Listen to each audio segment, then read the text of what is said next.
أعوذ بالله من الشيطان الرجيم. بسم الله الرحمن الرحيم. أستغفر الله ربي وأتوب إليه. والحمد لله رب العالمين. ثم الصلاة والسلام على أشرف الأنبياء والمرسلين. حبيبنا وحبيب رب العالمين أبي القاسم محمد اللهم صل على وعلى آله الطيبين الطاهرين المعصومين المنتجبين. Amma ba'du, assalamualaikum warahmatullahi wabarakatuh. Puji syukur kehadiran Allah Subhanahu wa taala. Puji syukur kehadiran Allah Subhanahu wa taala yang masih memperkenankan kita berjumpa pada pelajaran logika yang pada kali ini memasuki pelajaran ke-25. Semoga saja teman-teman di Indonesia dalam keadaan sehat sehingga pada bulan suci Ramadan ini tidak ada yang berhalangan untuk melakukan puasa. Dan semoga puasanya diterima oleh Allah Subhanahu wa taala.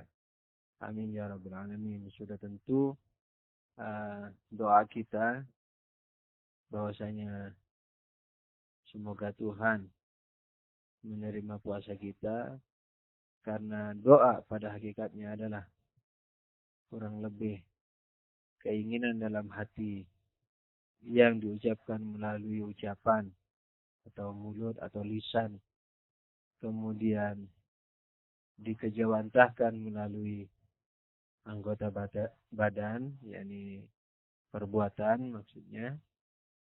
Maka marilah kita berdoa dengan doa yang baik sehingga menjadi kabul.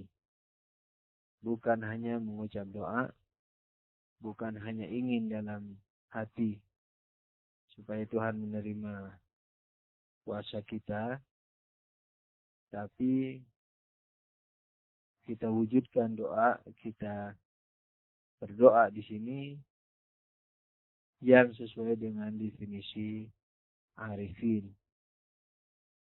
Yang kurang lebihnya tadi itu, yaitu keinginan dalam hati dari Tuhan, supaya menerima umpamanya dalam hal ini puasa kita. Kemudian diucapkan melalui lisan doa ini, dan seterusnya dikejawantahkan melalui perbuatan. Jadi hakikat doa adalah keinginan dalam hati yang diucapkan melalui lisan dan dikejawantahkan melalui usaha perbuatan. Ini namanya doa. Sedangkan kalau yang di lisan itu saja, itu namanya membaca doa. Nah, jadi marilah kita jangan hanya membaca doa, tapi marilah kita berdoa.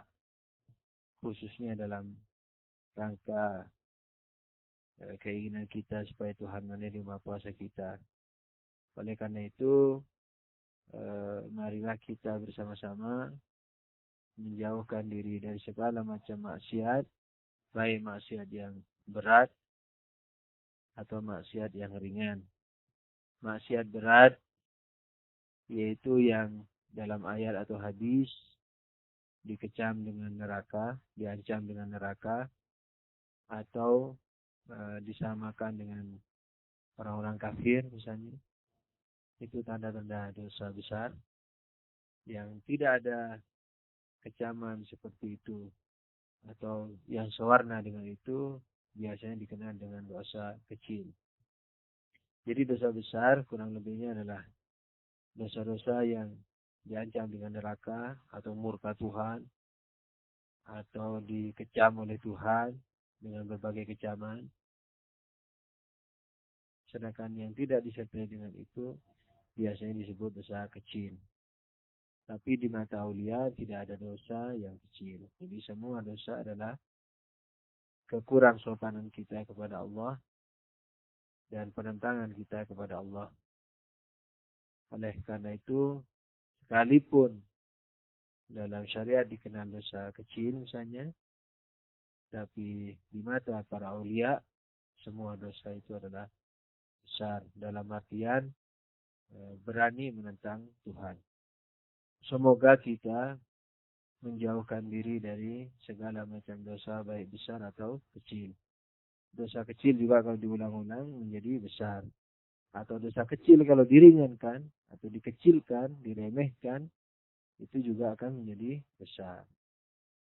Jadi kurang lebih dalam hadis, la saghirata ma'al tikrar, kalau nggak salah. Tidak ada dosa kecil yang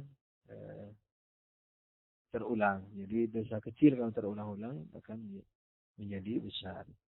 Akan menjadi dosa besar. Atau dosa kecil yang diringankan, diremehkan. Nah itu juga akan menjadi besar. Karena dia berarti meremehkan hukum Tuhan, meremehkan Tuhan. Nah disitulah dia masuk ke dalam dosa besar. Oke, marilah kita baik pada bulan suci Ramadan, khususnya pada bulan suci Ramadan ini, dan umumnya di setiap bulan, setiap saat, marilah kita menjauhkan diri dari segala macam dosa, baik dosa besar atau dosa kecil. Kalau kita melakukan puasa ini dengan benar, maka sudah tentu insya Allah Ta'ala charge yang dilakukan pada bulan puasa ini akan di samping merontokkan dosa-dosa kita, insya Allah charge-nya ini akan bertahan sampai bulan Ramadan depan. Gitu. Jadi sebulan ruh kita dicas, diisi, dikuatkan baterainya, energinya, energi imannya. Insya Allah sampai ke bulan depan kita akan bertahan. Yakni bertahan dari tidak berbuat maksiat dan selalu berbuat taat. Oleh karena itu, usahakan dalam setiap saat kehidupan kita itu selalu mengingat akan akhirat, sehingga mengingat akan kubur, kematian dengan sebenar-benar ingatan, sehingga kita bersemangat untuk melakukan takwa kepada Allah Subhanahu wa Ta'ala.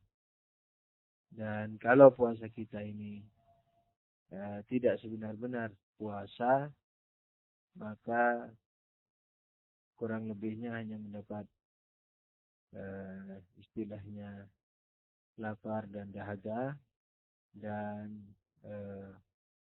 barangkali hanya tidak membayar kafarah atau qada saja, tapi secara maknawiyah, secara hakikat kita jauh daripada hakikat puasa.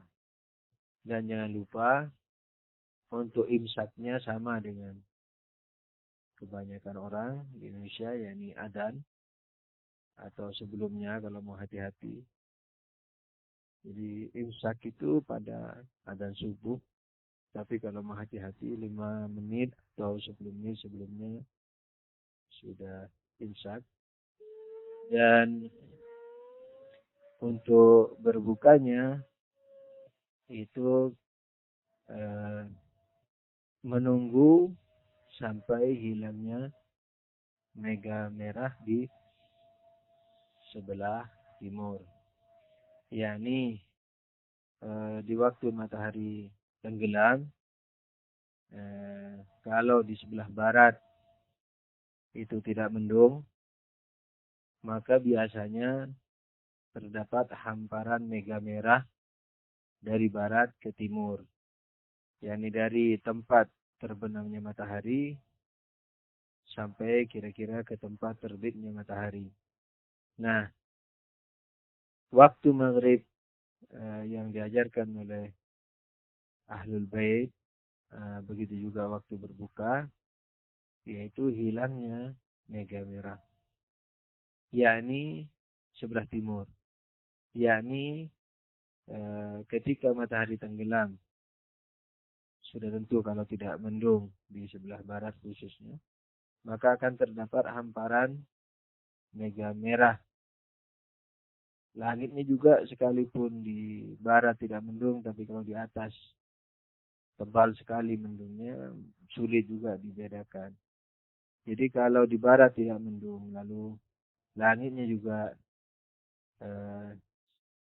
boleh dikatakan cerah, tapi terdapat misalnya awan yang bertebaran tipis, maka di situ bisa dilihat terhampar mega merah dari tenggelamnya matahari sampai tempat terbitnya matahari.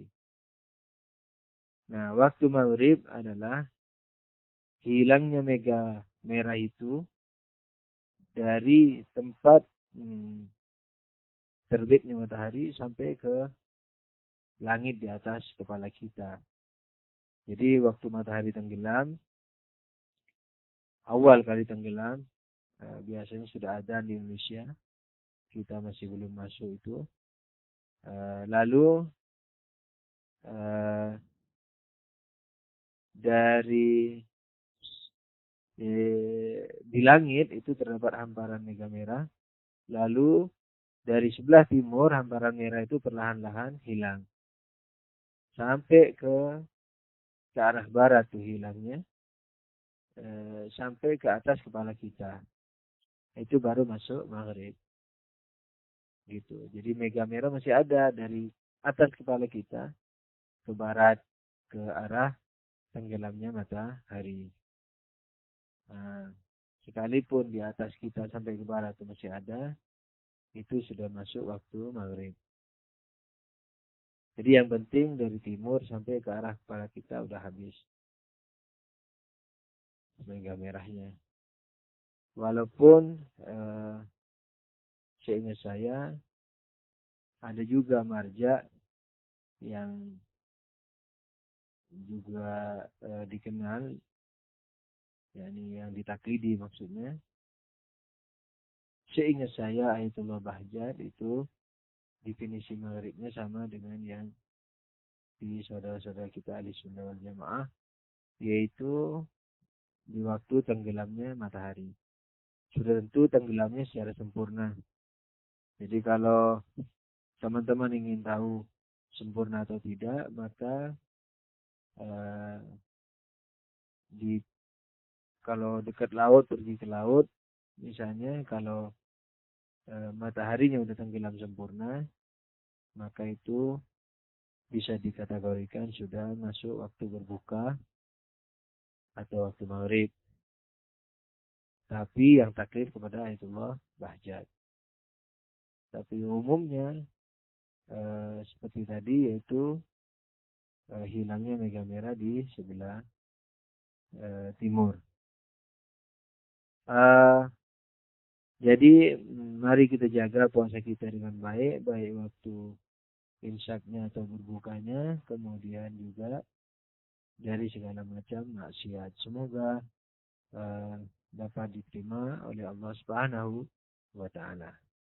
Tentu saja jangan lupa yang penting ini adalah kewajiban kita, yaitu melakukan niat misalnya setiap malam bahwa besok mau berpuasa, yaitu puasa Ramadan yang diwajibkan Allah, dengan meninggalkan segala yang membatalkan.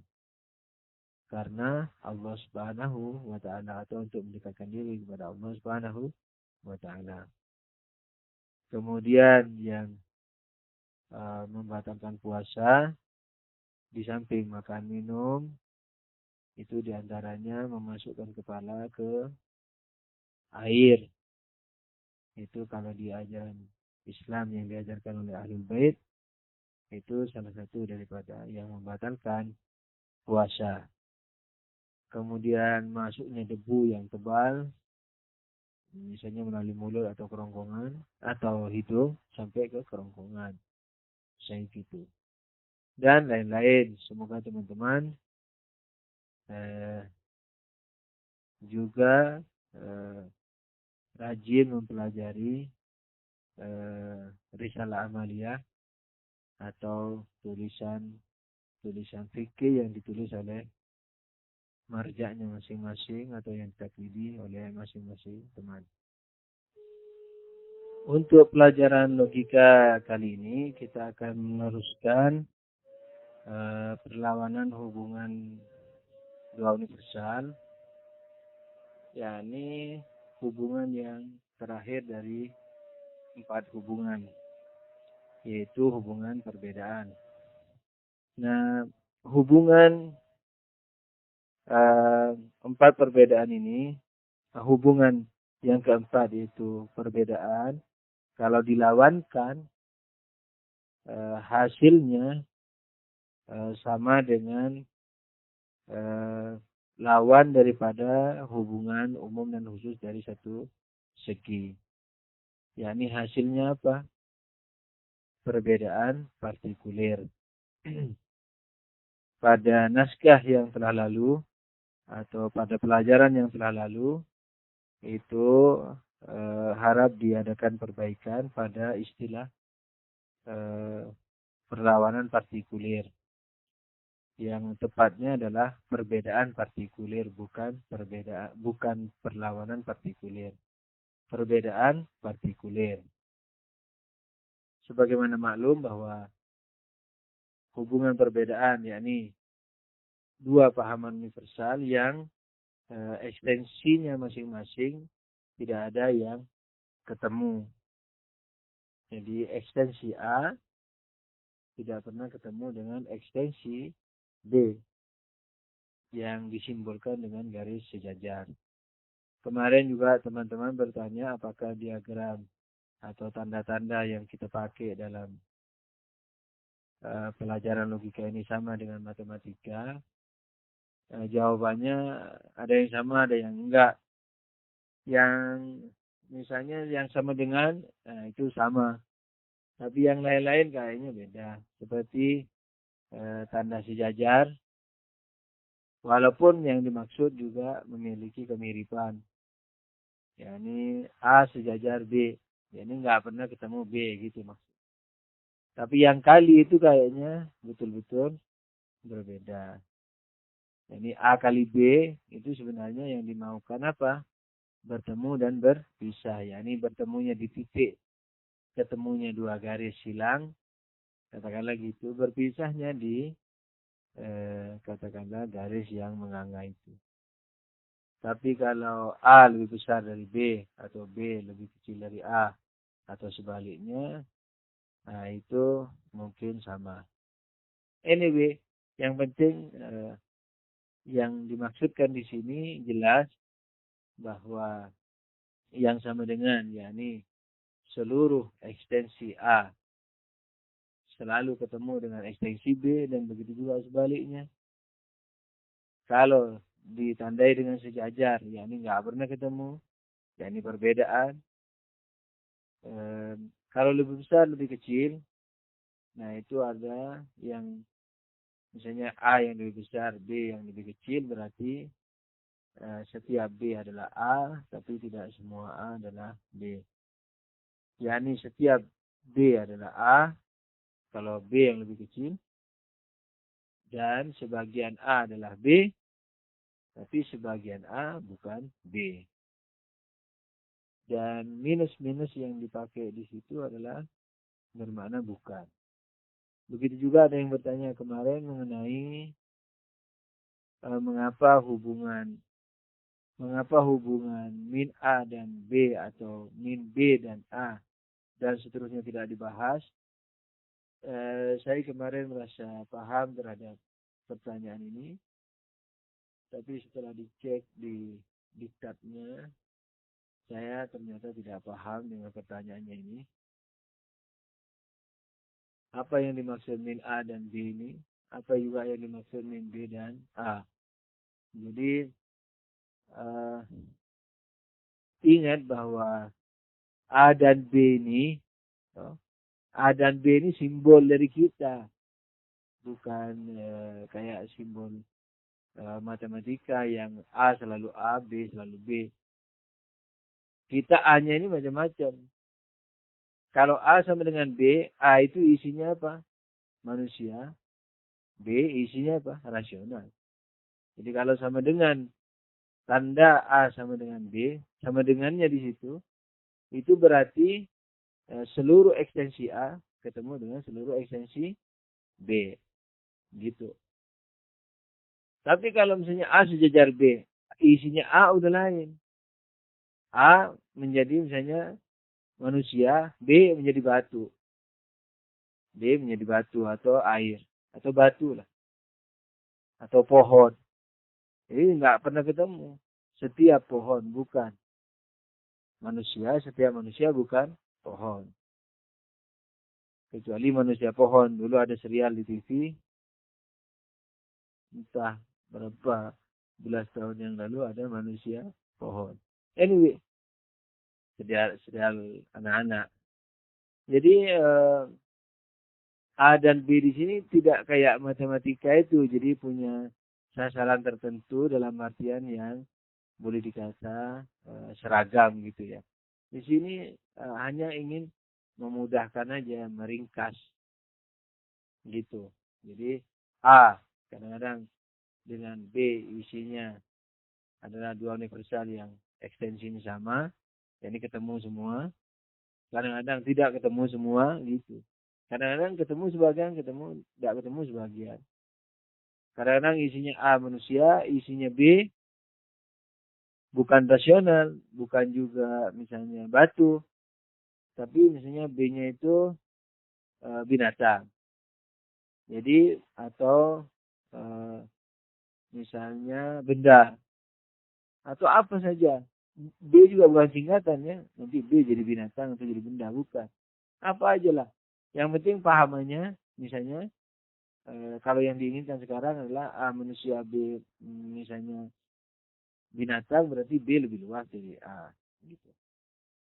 Anyway, jadi min A dan B, kenapa tidak dibahas? Karena memang tidak tahu A-nya Anda ini mau diisi apa, B-nya Anda juga mau diisi apa. Baik pada min A dan B atau pada min B dan A. Isi dulu dong apa. Nah kalau diisi pasti ada dalam bahasan kita. Karena bahasan kita ini 4 perhubungan, udah nggak ada lagi yang kelima. Jadi 2 pahaman universal kalau dihubungin, pasti tidak keluar dari 4 perhubungan. Jadi apapun bentuk daripada min A dan B atau min B dan A yang Anda inginkan, pasti tidak akan keluar dari 4 perhubungan. Dan perlawanannya juga tidak akan keluar dari 4 perhubungan. Gitu. Nah, tentang pertanyaan eduksi, saya sebenarnya belum bisa memberi komentar pasti. Karena memang baru dengar istilah ini. Jadi eduksi. Tolong dijelasin secara maknawiahnya. Jadi secara peristilahannya saya belum tahu digunakan di mana, katakanlah di logika yang umum dipelajari di barat misalnya. Kalau dilihat dari kata-katanya eduksi, kira-kiranya adalah mengangkat hal-hal yang tersembunyi, kayaknya begitu. Anyway, jadi dilihatlah kalau maksud daripada eduksi di situ adalah pembahasan mengenai hubungan pahaman universal atau perlawanan dari hubungan atau perlawanan dari 4 bentuk hubungan universal. Jadi kalau eduksi itu misalnya dia membahas 4 hubungan atau 4 bentuk hubungan 2 universal, atau perlawanan dari 4 bentuk hubungan universal, maka berarti sama dengan pelajaran kita yang dikenal dengan 4 perhubungan atau perlawanan dari 4 perhubungan. Kalau dalam bahasa Arabnya dikenal dengan an-nisabul arba'. Jadi 4 perhubungan. Kalau tidak sama, ya tidak sama. Jadi saya untuk sementara tidak bisa mengomentari pertanyaan ini. Kembali kepada masalah kita. Jadi sekarang ini kita akan melihat hubungan perlawanan, hubungan perbedaan. Hasilnya sama dengan yang kemarin, yaitu apa? Perbedaan partikulir. Jadi bukan perlawanan partikulir, perbedaan partikulir. Yakni apa? Sebagian hasilnya tidak ketemu sama sekali. Yakni perbedaan sesungguhnya mutlak, ini perbedaan. Yakni apa perbedaan? Yakni masing-masing daripada dua pahaman universal ini dalam ekstensinya nggak ada yang ketemu. Itu perbedaan. Ini hubungan perbedaan. Nah, perlawanannya ada yang juga hubungan perbedaan seperti ada dan tidak ada. Ada dan tidak ada. Kalau kita perlawankan masing-masing dari dua pahaman ini, pahaman ada dan pahaman tidak ada. Kan kalau pahaman ada dan tidak ada, ekstensinya nggak pernah ketemu. Ekstensi ada, nggak pernah ketemu. Tiada, nggak pernah ketemu. Ada.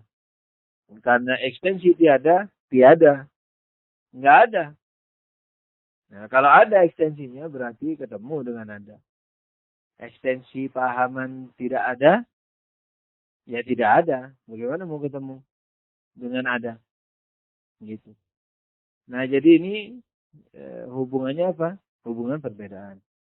Kalau dilawankan, ini ada dan tidak ada, masing-masing dilawankan, maka hasilnya sama. Yakni apa? Perbedaan juga. Coba kita lawankan dahulu. Pertama pahaman ada, yang kedua pahaman tidak ada. Kalau masing-masing dilawankan, yang ada menjadi tidak ada, kan gitu. Lawan ini apa? Hubungan perlawanan. Ingat hubungan perlawanan apa? Positif, negatif.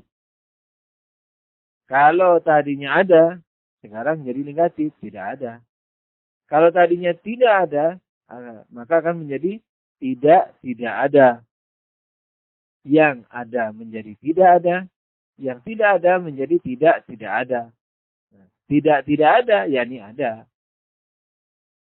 Jadi yang akhirnya yang ada menjadi tidak ada, yang tidak ada menjadi ada. Karena tidak ada, yakni tidak ada. Negatif, positif. Tidak ada. Berarti ada. Nah, sekarang berarti hubungan perbedaan pertama setelah diperlawankan, yakni masing-masing dilawankan, yakni kalau positif dinegatifkan, kalau negatif dipositifkan, maka hasilnya menjadi apa? Menjadi tidak ada dan ada. Nah, tidak ada dan ada sama. Yakni apa? Hasilnya, hubungannya, hubungan perbedaan. Gitu. Tapi ada sebagian lain daripada perlawanan hubungan perbedaan ini, hasilnya apa? Umum dan khusus dari satu segi. Yakni masing-masing dua pahaman memiliki kekuatan bertemu. Masing-masing kedua pahaman memiliki juga kekuatan untuk berpisah. Contohnya di mana? Contohnya di manusia dan batu. Manusia dan batu. Setiap manusia pasti bukan batu. yakni ekstensinya nggak pernah ketemu. Di mana saja ada ekstensi manusia, nggak ada batu.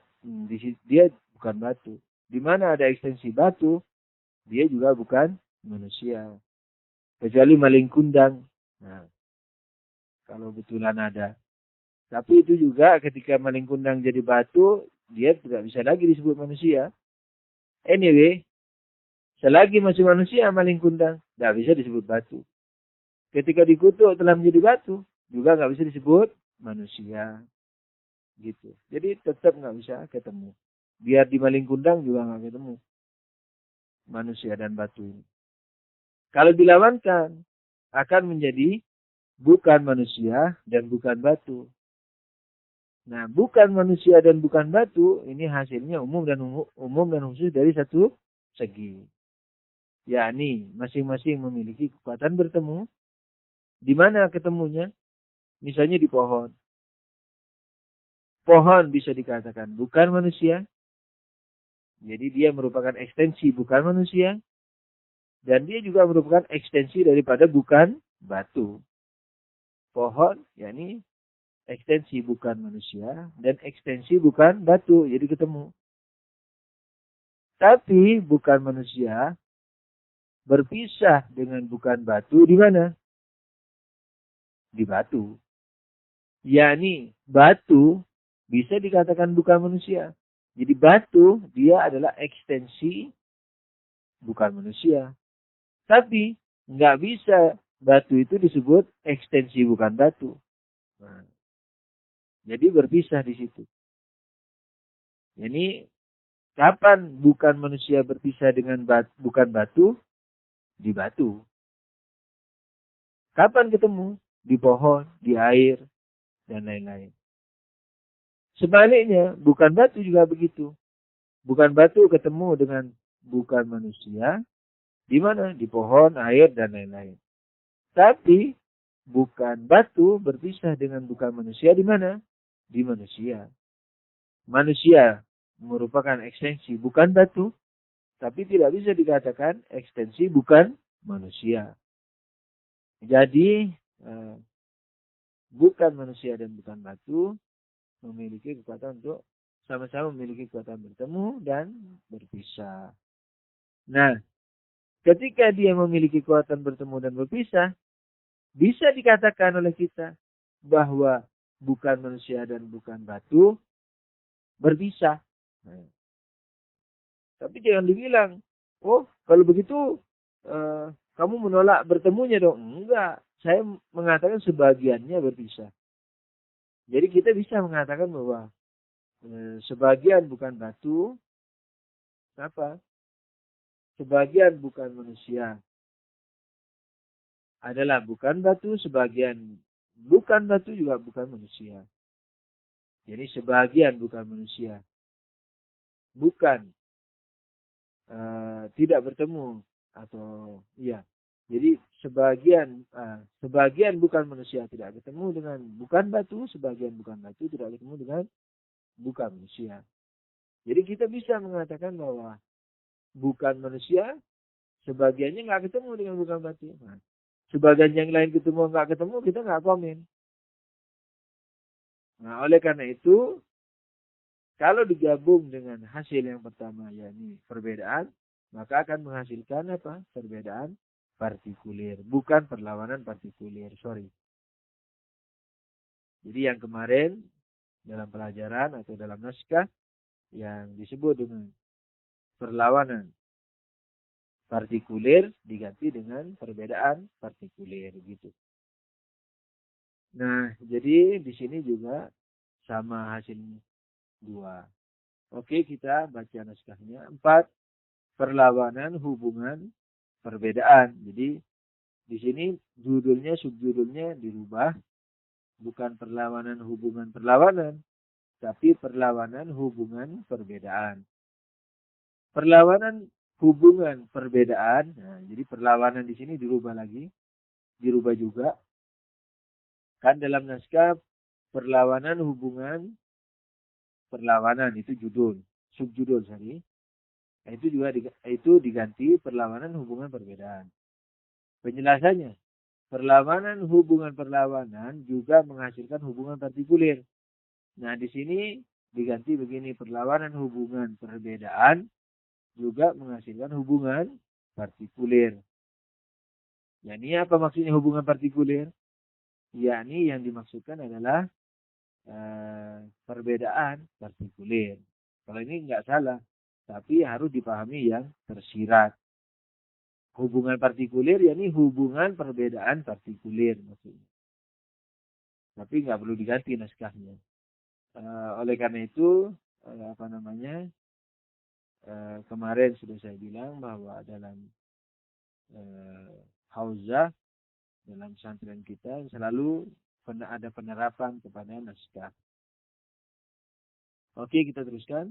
Misalnya ada dan bukan ada.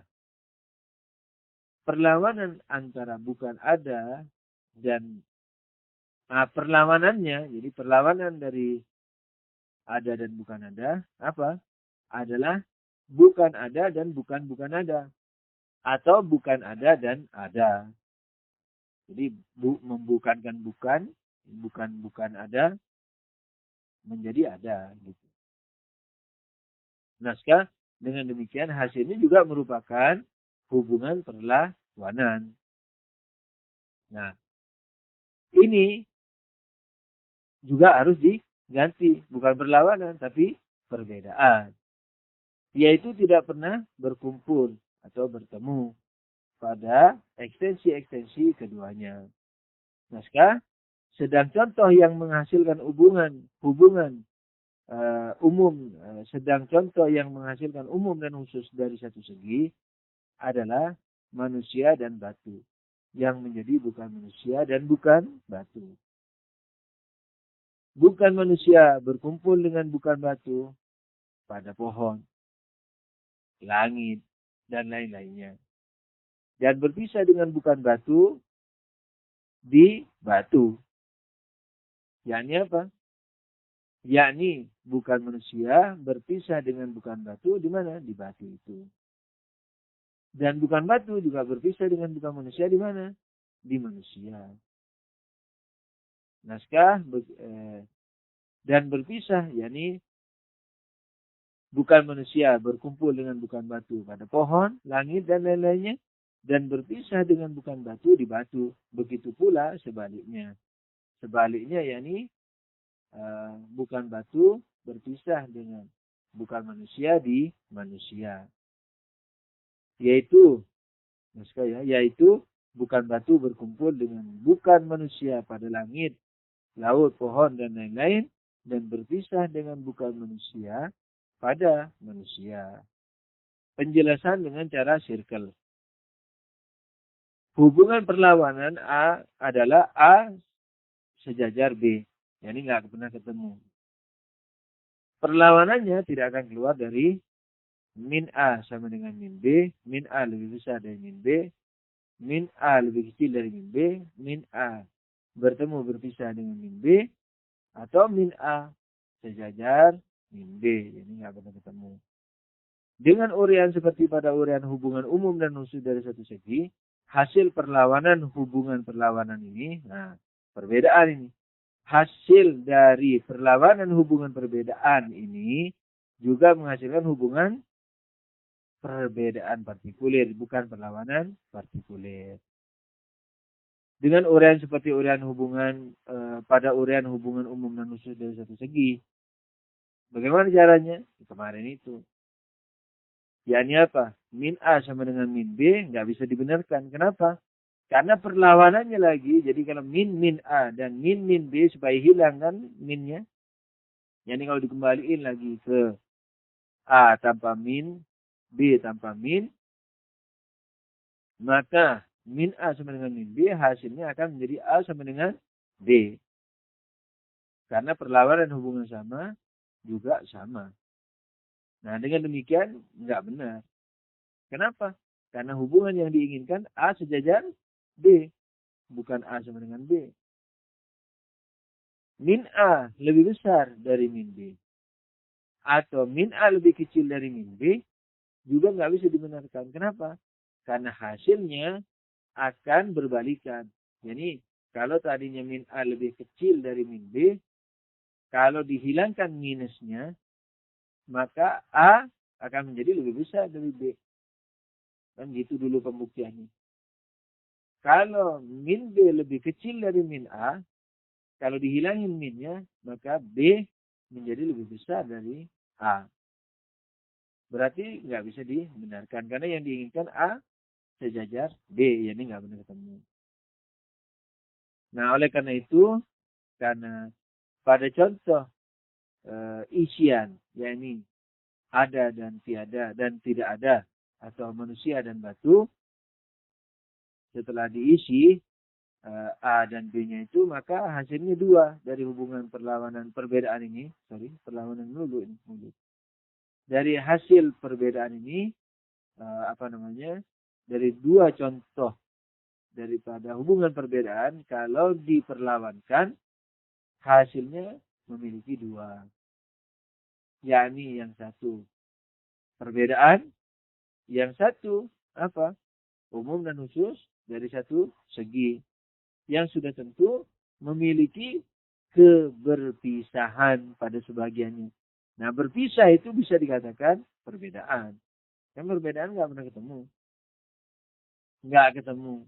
Nah, jadi kalau 2 hubungan ini, yakni perbedaan, katakanlah mutlak, dengan perbedaan katakanlah pada sebagiannya, walaupun nggak bisa, dalam istilah nggak disebut perbedaan, tapi pada hakikatnya karena perbedaan nggak ketemu. Dan umum dan khusus dari satu segi itu punya ketidakbertemuan pada sebagiannya, maka kita secara majazi kita katakan dia juga perbedaan, tapi perbedaan pada sebagian. Jadi 2 hasil hubungannya, hubungan perlawanannya daripada hubungan perbedaan ini menghasilkan 2. Satu perbedaan mutlak, katakanlah begitu. Yang kedua perbedaan pada sebagiannya. Kalau dipertemukan atau kalau dikonklusikan, maka akan menghasilkan apa? Perbedaan setidaknya pada sebagian. Itu yang disebut perbedaan partikuler, bukan perlawanan partikuler. Begitu. Jadi kalau Anda ingin melukis, coba lukiskan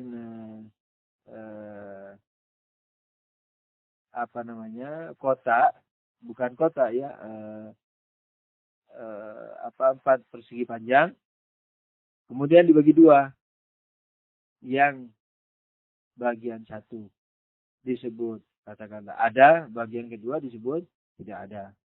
Lawannya dari ada ke daerah tidak ada panahnya. Lawannya tidak ada ke daerah apa? Ada. Maka berpindah posisi aja. Tapi hasilnya sama-sama nggak ketemu. Tapi kalau dibuat 2 lingkaran, lingkaran A dan B, lingkaran katakanlah manusia dan lingkaran batu. Nah, jadi yang tidak pernah ketemu karena ekstensi masing-masing ada dalam lingkaran itu. Kalau ingin perlawanannya, maka bukan manusia. Dimulai dari garis lingkaran manusia keluar, di garis panah keluar. Yang lingkaran batu juga ditarik dari garis lingkarannya, ditarik panah keluar. Yakni apa? Bukan batu. Maka di situ ada yang bertemu, ada yang berpisah. Ketemunya di mana? Di luar lingkaran masing-masing.